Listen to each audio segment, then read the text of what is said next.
It happened more than a decade ago, during a time when the sunlight had a nostalgic warmth. I was sitting on the floor of my small New York apartment, wrapped in a blanket, a cup of tea in hand, and a storm of thoughts in my head. I had just gone through a rough day work, stress, rain, and that familiar loneliness. Then he showed up. Ryan, my longtime friend. No call, no text, just knocked on my door with 2 spoons and a tub of Ben & Jerry's, like old times. His voice had that calming steadiness I always needed. Things happened naturally.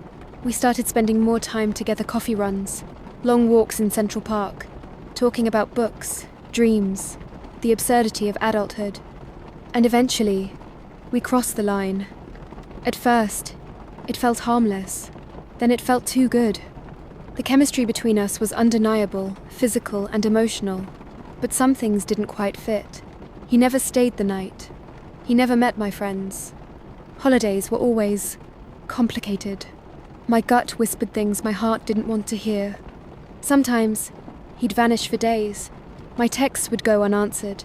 Calls would drop with a, "Hang on, I've got another call," and that would be it. But he always had reasons, logical ones. I wanted to believe him, so I did. Once, I mentioned bumping into an ex. Ryan froze. Then he said, "I don't want to share you." I took it as romantic at the time. Looking back, it felt possessive, a warning I didn't see. We talked about the future, kids, a townhouse with a yellow door. He called me the future astronaut mum, and I laughed like it was possible. I believed him. Then came my dream trip, 3 weeks through Italy and Greece. I sent him photos. We messaged every day. "Wish you were here," he wrote. "Stay safe," I replied. When I got back, we met. Everything felt familiar and warm. Then, 2 weeks, later silence. No messages, no replies. Finally, I called. My voice cracked as I asked, "What's going on?" His was calm, distant. "I'm going to be a father." He admitted he had been seeing 2 other women. One of them, Claire, was pregnant.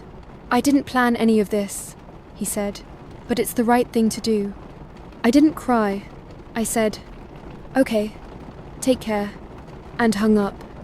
We met once after that, about 6 months later, at a neutral cafe. He looked tired, worn out, talked about diapers and sleepless nights. I smiled politely, like he was a distant memory. Since then, life moved on. I've loved, I've lost. But with Ryan, something deeper ended my ability to trust completely.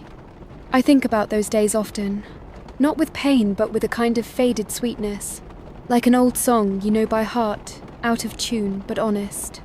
He was my friend, my lover, my mistake, but he was also my spring. And even if it was, short-lived, it bloomed.